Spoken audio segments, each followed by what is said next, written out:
আসসালামু আলাইকুম ইয়া রাহমাতুল্লাহ। দেশ নতুন করে স্বাধীন হয়েছে,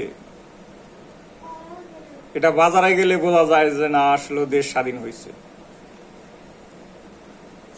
সবচেয়ে বেশি স্বাধীন হয়েছে দ্রব্যমূল্য, তার নিজ গতিতে চলতেছে, যার যেরকম ইচ্ছে দাম বসাইতেছে আর চলতেছে। এই দ্রব্যমূল্যের ঊর্ধ্বগতি থামানোর মতন কোনো লোক আদৌ পাওয়া যায়নি। যেই পরিমাণ দ্রব্যমূল্যের ঊর্ধ্বগতি হচ্ছে,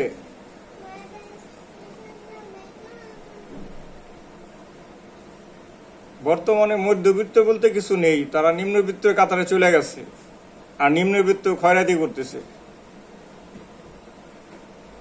এইভাবে চলতে থাকলে দেশের যে কি পরিস্থিতি হবে,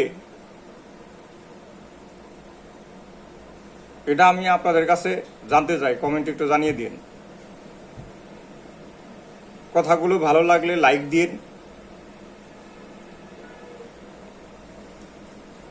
ফলো বাটনে চাপ দিন, অন্যকে দেখার জন্য শেয়ার করেন। আল্লাহ হাফেজ।